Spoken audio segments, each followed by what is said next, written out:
Olá pessoal, estamos aí de volta mais uma vez aí dando continuidade ao nosso curso aí, propagação de peixes tropicais, né? E eu estou aqui na parte de estrutura e dimensionamento, tá joia? Dizer para vocês, pessoal, estou achando muito bacana, né, a forma como está sendo conduzido o curso, a participação, né? Eu vi que o pessoal já está assistindo as videoaulas lá e que já está tendo uma interação com a gente lá. O pessoal está se inscrevendo no meu canal. Bacana mesmo a gente poder. Vocês podem interagir, pessoal, perguntar lá no canal a respeito de outras coisas. Tem coisa lá de. Não só de aquicultura, né? Tá tendo bastante coisa de obra lá, porque eu tô em obra lá, onde vai ser a minha chácara. E aí eu vou postando algumas coisas assim para poder interagir com meus alunos, com as pessoas que gostam de assistir o canal lá. Tá bom, pessoal? É, eu queria pedir desculpa, gente, porque eu gosto de uma metodologia mais prática, eu gosto de aula prática. E eu tinha preparado, assim, pensado em fazer uma coisa bem prática para vocês, assim, principalmente em relação a essa aula de hoje. Mas eu não consegui porque, por eu estar ajudando lá na obra, acabei que eu me esforcei um pouquinho e deu um problema no meu braço, né? Deu uma epicondilite lateral no meu braço e eu não estou podendo fazer esforço com o braço esquerdo nesses dias. Tá? Então, como tinha que gravar a aula, aí essa parte então vai ser só na teoria mesmo. Tá joia, pessoal? Eu vou tentar deixar um cardzinho, tá bom? Aqui do lado, eu consegui fazer isso, né? Eu não sei se eu sei fazer isso no YouTube. Se eu não conseguir, eu deixo nos comentários. Já tem um videozinho lá sobre uma parte que a gente vai abordar aqui nessa aula de hoje, tá bom? E lá tá um pouquinho mais didático, tá? Tem uma outra metodologia de ensino, talvez ela se adeque melhor a vocês. Mas, né, vocês podem terminar de ver esse vídeo, depois vai lá e dá uma olhadinha que tem um outro vídeo postado também relacionado ao mesmo assunto, porém abordado de uma forma diferente, tá bom, pessoal? Vou sair aqui do cantinho aqui e vou iniciar essa aula então. Bom, pessoal, deixa eu só esclarecer antes aqui que na última aula eu coloquei lá, próxima aula, critérios de escolha de área para implantação e particularidade das principais estruturas utilizadas. Eu achei melhor dividir em duas aulas isso aí, colocar critérios de escolha de áreas para implantação agora e depois a gente entra nas particularidades das principais estruturas utilizadas, porque são muitas particularidades, principalmente particularidades relacionadas a materiais de construção, tá bom? E também algumas particularidades de viveiros, estruturas de tanques. Então, eu vou deixar essa parte para a próxima aula. E agora eu vou focar nos critérios de escolha de áreas para implantação, tá bom? Então, vamos lá. Os principais critérios de escolha para implantação de áreas aquícolas, né, seja para propagação ou para engorda, basicamente são clima, solo, água e logística. E aí a gente vai ver isso com uma aplicabilidade voltada para a propagação das espécies tropicais. Joia? Então vamos lá. Nosso primeiro critério é clima. Eu vou abordar Brasil, pessoal, porque a maioria do nosso público é do Brasil, tá joia? E, e aí, vocês adequem isso aí, para quem é de outro país, adequem para região de vocês aí, tá joia? Busquem adaptar para a região de vocês aí o que está sendo ensinado aqui. Bom, o que a gente tem que entender, principalmente em relação a clima, quando se relaciona à aquicultura no Brasil? Primeiramente, o Brasil ele está situado, né? O que define o nosso clima aqui no Brasil é a sua situação em relação ao aos trópicos de Câncer, né, que está lá em cima aqui na América do Norte, e o tópico de Capricórnio, que passa, corta o Brasil mais ou menos nessa região aqui. Isso define o Brasil como sendo um clima intertropical, ou seja, intertrópicos. E aí, por isso, a gente aborda a propagação das espécies como sendo espécies tropicais. A gente adota a terminologia tropical. Por quê? Porque a maior parte do nosso clima brasileiro aqui, ele é um clima tropical com algumas variações, tá joia? Então nós temos a região mais centro-oeste voltada para um clima tropical, nós temos um clima de semiárido, que é uma particularidade aqui da região nordeste aqui do Brasil, um clima tropical de altitude em algumas regiões aqui de Minas, São Paulo e do sul de Minas aqui e São Paulo, e clima tropical de Atlântico, tá aqui pegando toda a costa aqui do Oceano Atlântico aqui, mais compreendida na região central do Brasil, e um clima subtropical que está abaixo do Trópico de Câncer aqui. Bom, o que isso define para a gente? Então, nós temos como características do clima tropical, né, que é o quê? São as estações do ano bem definidas. Nossa, isso é uma maravilha, ter as estações do ano bem definidas. Por quê? Porque a gente consegue se planejar, se programar, né? Tá certo que nos últimos anos, não se sabe ao certo porquê, está um pouco bagunçado. O verão demora um tempo maior para acabar, o inverno também demora um pouco. O inverno ele se inicia talvez mais tarde. Está um pouco bagunçado, mas a tendência disso ao longo do tempo é isso ficar em equilíbrio e a gente ter bem certinho as estações do ano bem definidas, pelo menos na maior parte do território brasileiro.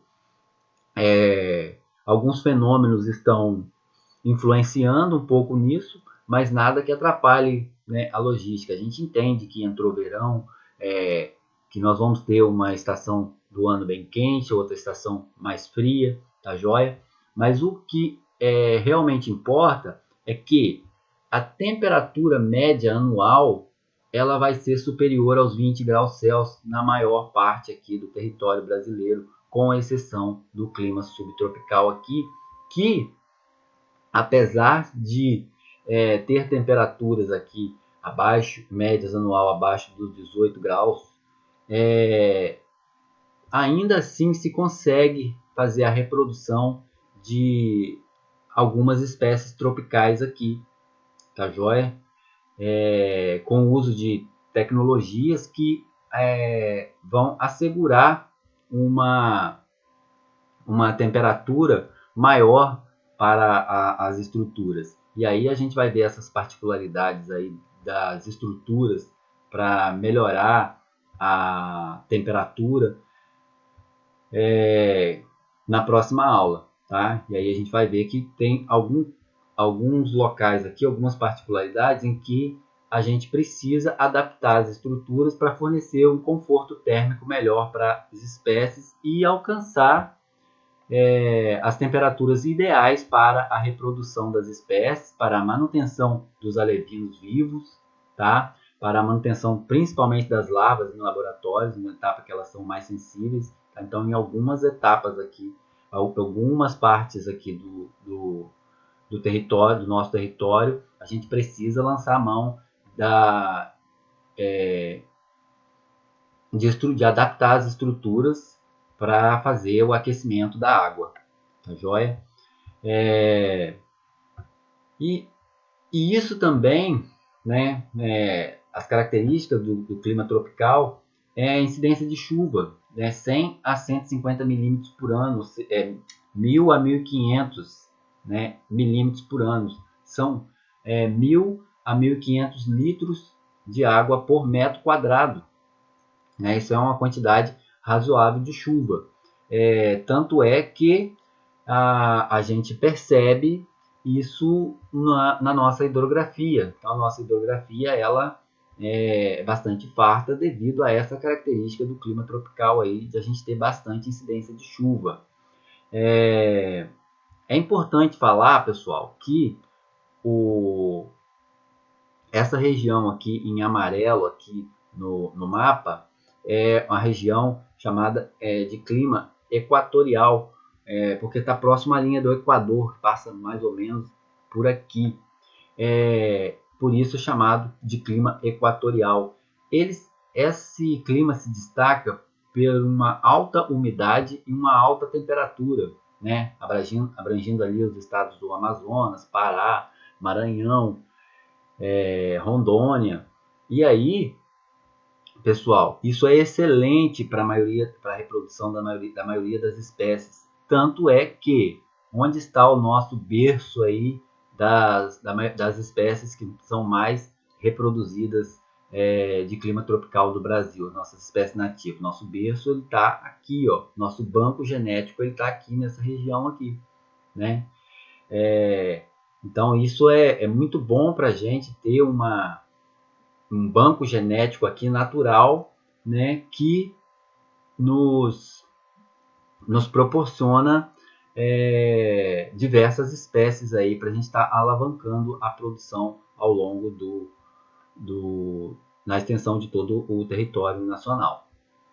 Bom, dito isso, pessoal, o que a gente tem que preocupar em relação ao clima?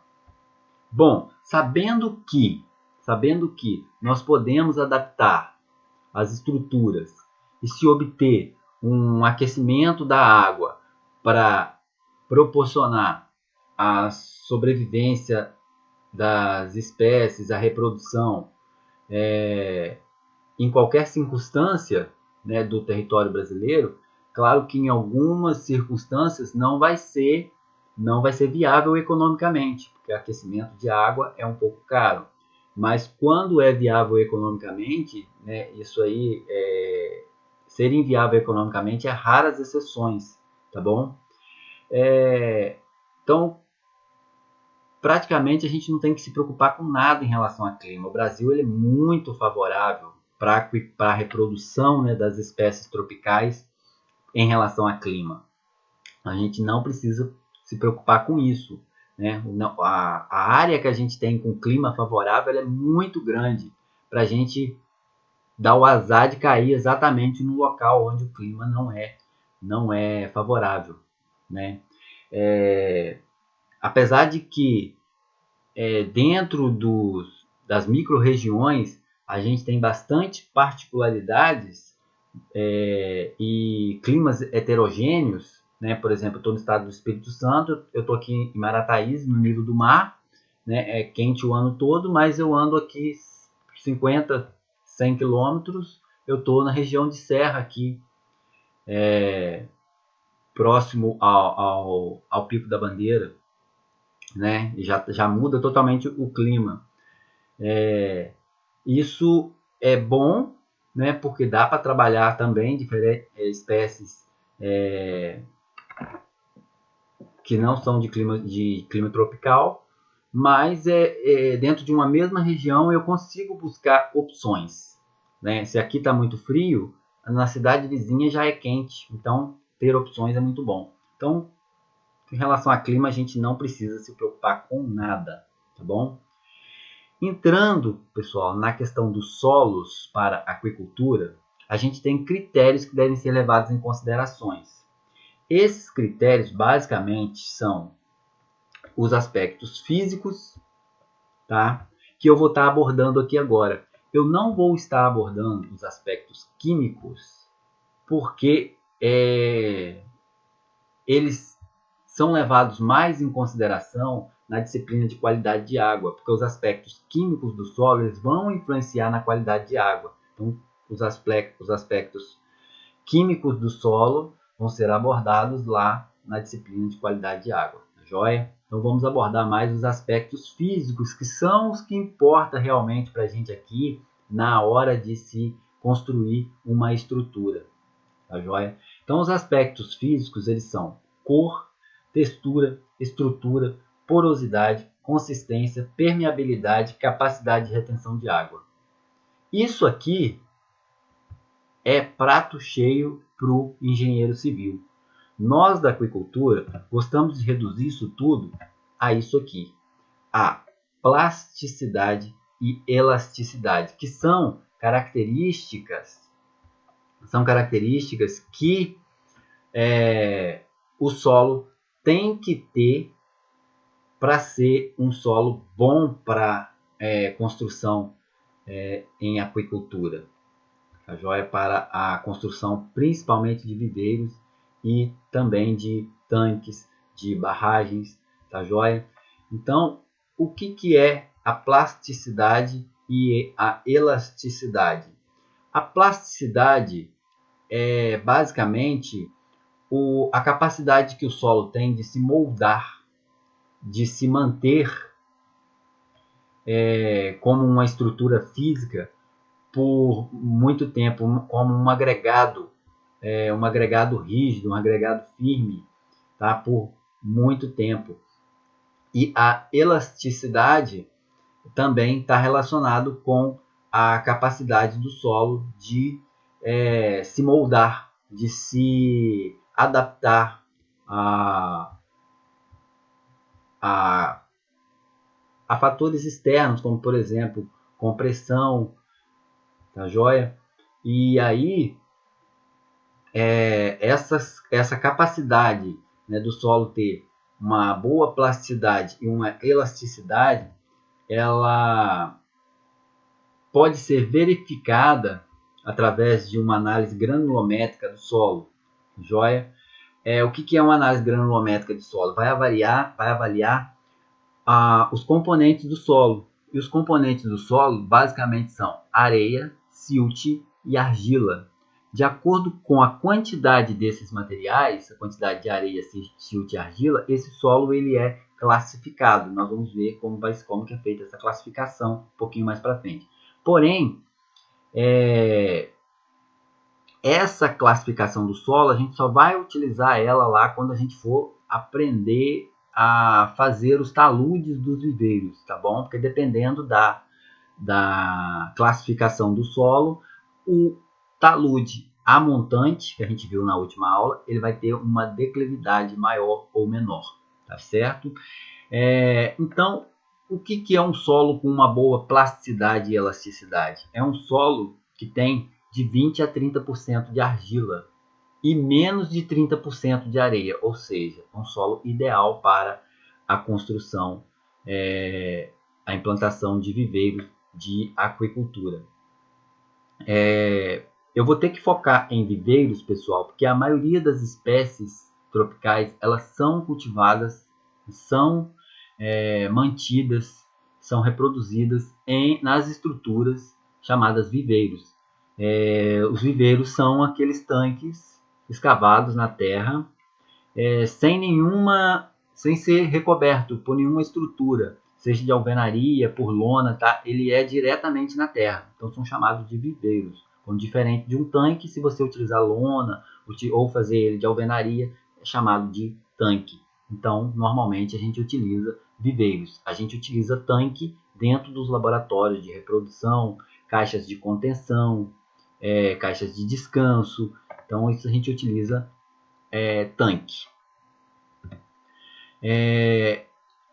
A plasticidade e a elasticidade do solo, ela pode ser medida de diferentes formas. Você pode fazer uma análise granulométrica de solo, encomendar de um laboratório, vai te dar exatamente a quantidade que tem de areia, silt e argila, mas você pode fazer isso de duas formas. Uma forma empírica, né, porém satisfatória, que vai te dar uma resposta muito rápida ali a nível de campo, que é quando você não tem, o solo não tem uma moldabilidade, ou seja, você não consegue moldar o solo quando ele é umedecido, ele tem uma baixa plasticidade, uma baixa elasticidade.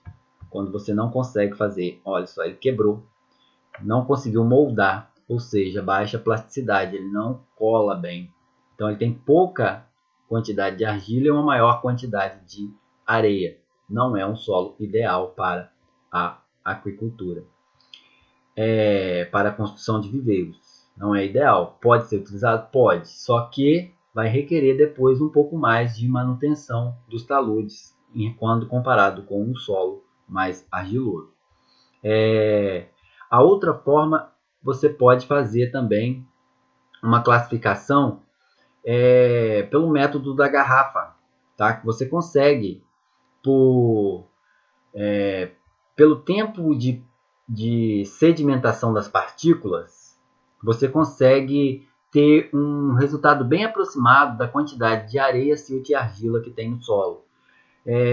Esse método consiste em pegar uma quantidade de solo seco, colocar dentro de uma garrafa e medir a altura que esse solo vai dar aqui, seco. Aqui está com água. Você coloca ele seco aqui e mede. Tenta padronizar isso em 10 centímetros. 10 centímetros de altura aqui de solo. Joia? Se você conseguir padronizar isso em 10 centímetros, fica mais fácil de fazer a conta depois. Então você padroniza a altura aqui de solo, enche uma garrafa aqui até 10 centímetros daquela sua amostra de solo, fragmenta ela bem fragmentada, coloca aqui. Depois você completa com água, fecha a tampinha e agita. Agita até homogeneizar bastante. E aí coloca em repouso. O que vai acontecer? A areia, por ela ser mais pesada, ela vai sedimentar primeiro. Depois vem o silt e por cima vai vir a argila. Então você vai ter 4 camadas. Você vai ter uma primeira camada de areia, bem definida, uma segunda camada de silt, uma terceira camada de argila e uma quarta camada só com a água limpa. Tá joia? E aí você mede depois aqui. O total vai ser 10 centímetros. Vamos supor, por exemplo, que a primeira camada aqui deu 3 centímetros de areia. Se deu 3 centímetros de areia, 3 centímetros corresponde a 30% de 10 centímetros. Então eu tenho 30% de areia. Está dentro ali do recomendado. Tá joia? Então dá para fazer dessa forma aqui, com bastante chance de acerto. Né? Dessa forma aqui você vai ter uma resposta ali mais imediata a nível de campo. Tá bom? Você vai ter uma noção bem aproximada, mas aqui você vai ter um pouco mais de certeza, e para ter certeza mesmo, só mandando para o laboratório para fazer uma análise granulométrica daquele solo. Um outro método também que se utiliza é você pegar uma fração de solo seco, comprimir ele na mão, jogar ele para cima aproximadamente uns 50 centímetros de altura e pegar ele na mão novamente. Quando você pega ele na mão novamente, se ele se partir todinho, ele tem muita areia. E se ele permanecer intacto, né, ele tem pouca areia. Tá? Um método empírico que também dá para ter uma noção. Quem trabalha com solo realmente, faz só isso, a pessoa só com esse método aqui, olhando o solo, ela já consegue ter uma boa chance de acerto em relação àquele solo ali.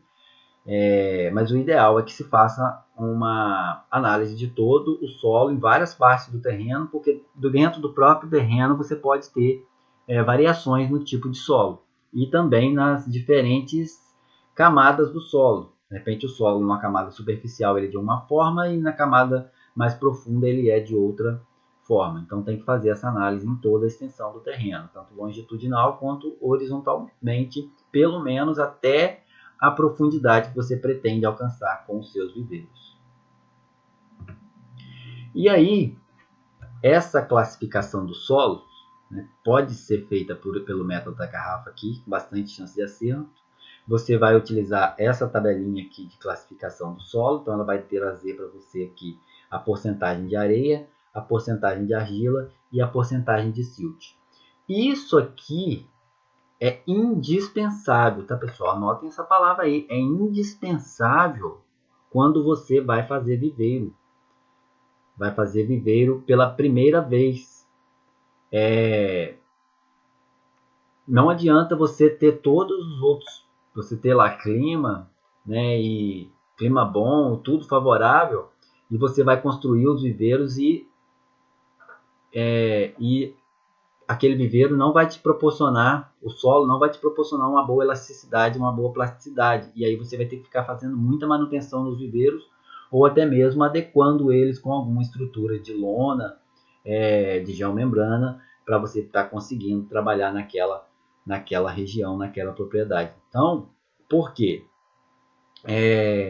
Dependendo da quantidade de argila que tem no solo, dependendo da quantidade de argila e de areia, vai ser a inclinação do seu talude. Então, por isso que é indispensável. Não dá para fazer de forma empírica. Tá? Faça a inclinação do seu talude de acordo com a classificação daquele solo. Tá bom? E aí você vai ganhar muito com isso, porque o seu talude ele não vai desbarrancar tanto. Tá joia? Ele não desbarranca tanto. E você vai otimizar a hora máquina, por exemplo, na implantação e manutenção das suas estruturas, certo? E uma coisa, pessoal, também que não pode, deixa eu voltar aqui, acontecer é você ter uma quantidade muito grande de argila, por exemplo, 60%, 70% de argila, 80% de argila. O que vai acontecer se você tiver uma quantidade de argila muito grande?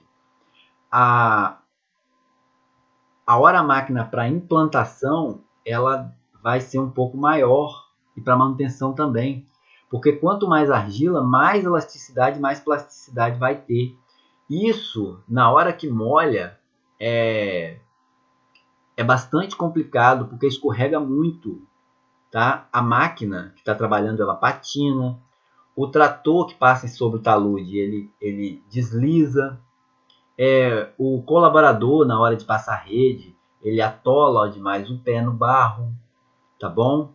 E isso vai dificultando também as questões ali. Quando você tem uma quantidade muito grande de argila, também dificulta, tá? Dificulta para poder cortar. A máquina ela vai ter que fazer um pouco mais de força.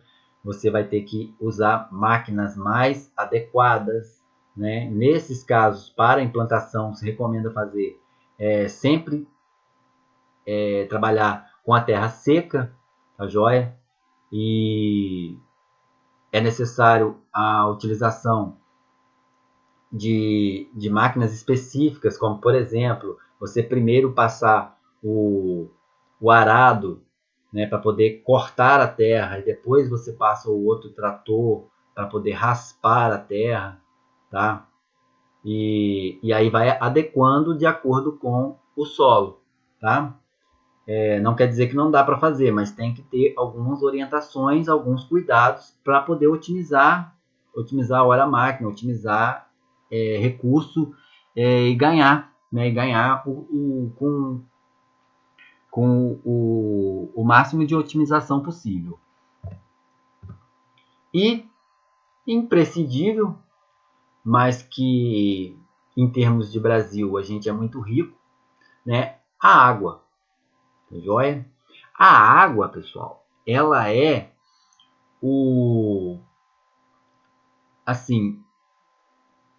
ela é um bem essencial, né?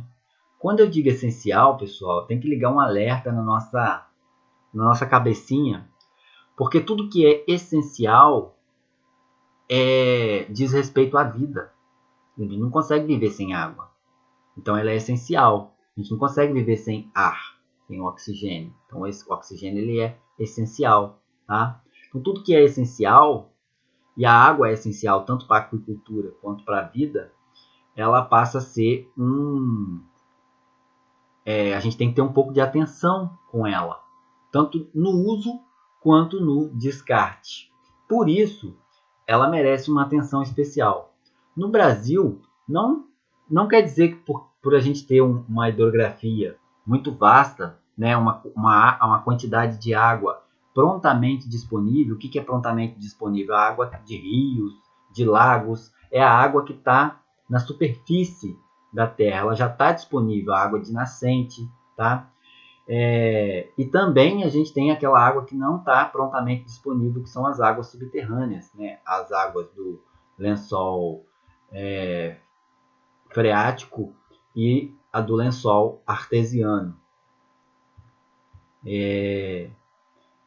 Então a gente, em quantidade de água, a gente está muito bem servido. E aí, para a implantação das nossas estruturas, o local onde você vai implantar suas estruturas, ele tem que ter água em quantidade e em qualidade.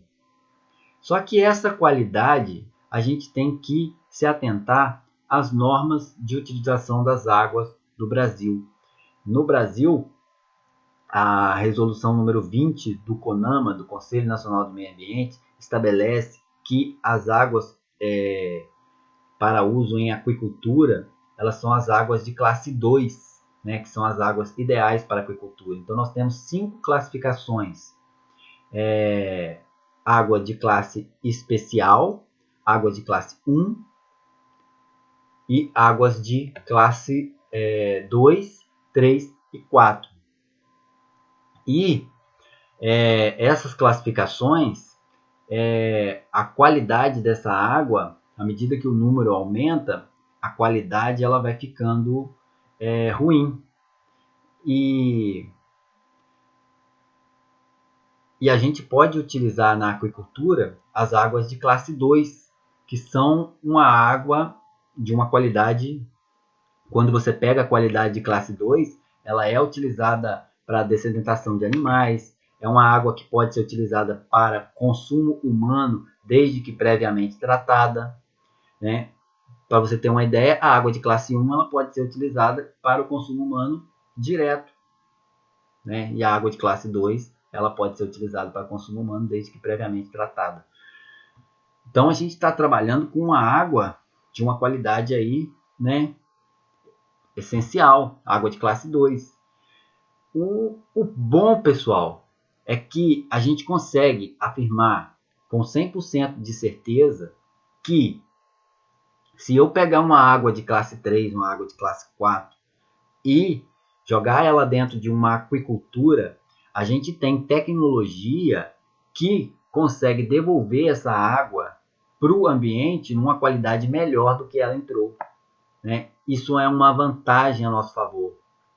E aí o problema da gente utilizar uma água de classe 2 é que dificilmente isso vai acontecer. Dificilmente vai conseguir devolver uma água de classe 2 com a mesma qualidade ou com a qualidade melhor do que ela entrou na aquicultura. Talvez a gente consiga devolver dentro da mesma classificação, de água de classe 2.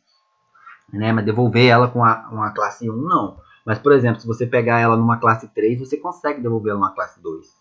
Né? Até mesmo porque a gente tem aí sistemas no Brasil já que adotam a recirculação da água aí e mantém a qualidade dessa água, removendo os nutrientes da água pelo uso de macrófita, pelo uso do sistema de aquaponia, e aí você consegue melhorar a qualidade dessa água.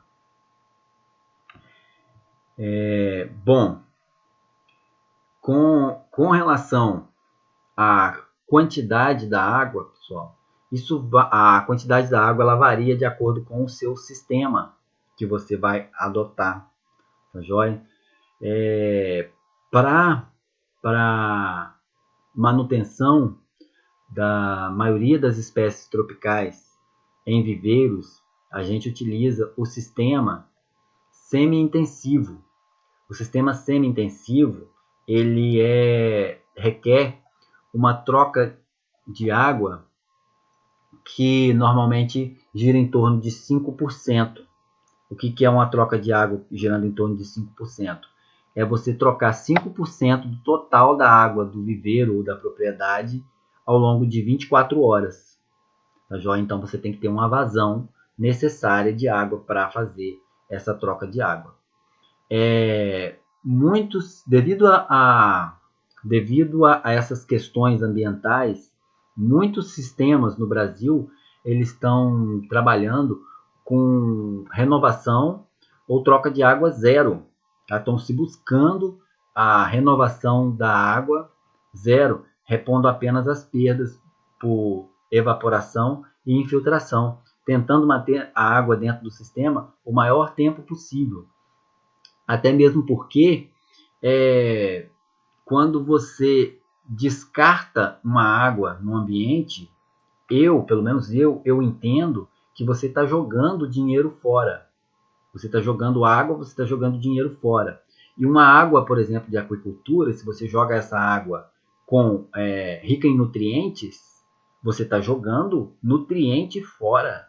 Mas peraí, nutriente, a agricultura precisa tanto de nutriente, estou jogando nutriente fora? Não, vamos manter essa água dentro da propriedade, vamos reutilizar essa água, vamos fazer fertirrigação, vamos fazer aquaponia, vamos recircular, vamos fazer a bioacumulação desses nutrientes no plâncton e vamos utilizar esse plâncton como alimentação das minhas formas jovens, né? Vou jogar dinheiro fora? Não vou fazer isso não. Vamos tentar adotar os sistemas que renovem o menos possível de água. Tá joia? Não é justo você pegar uma água limpa e jogar uma água podre, uma água suja fora, que não é suja, né? É uma água rica em nutrientes. E nutriente é dinheiro, né? O pessoal da agricultura paga caro no saco de ureia, no saco de NPK, e a gente jogando fora? Não. Vamos utilizar, joia? Então é isso, água, quantidade e qualidade, a gente tem bastante e temos também tecnologia para aproveitar ao máximo o que essa água pode nos proporcionar. Tentando não entrar na qualidade na disciplina de qualidade de água, a gente tem que tomar um pouco de cuidado com água de nascente e água de poço artesiano. Poço artesiano, poço freático, por quê? Essas águas aqui normalmente elas são pobres em oxigênio. São pobres em oxigênio porque ela não entrou em contato com o ar atmosférico. A forma de incorporar oxigênio na água é pelo contato com o ar atmosférico. Então, se ela está saindo da nascente ali, ela não teve tempo ainda de entrar em contato com o ar atmosférico, então o oxigênio é baixo. E também por ela estar ali em contato com as camadas subterrâneas de solo, as características químicas desse solo vão influenciar na qualidade dessa água. Problemas grandes que a gente tem relacionado à reprodução com a água subterrânea. O professor César deve falar isso para vocês. Ferro, tá joia? O ferro em água subterrânea, quando ele entra em contato com o oxigênio, ele oxida e aí ele adere na parede do ovo, o ovo não eclode de jeito nenhum. Joia? Então, se tem ferro na água, tem que tratar essa água por sedimentação, tá? E depois por filtragem e aí para se utilizar dentro dos laboratórios de larvicultura, tá? E o mesmo pode acontecer aqui relacionado à água de nascente.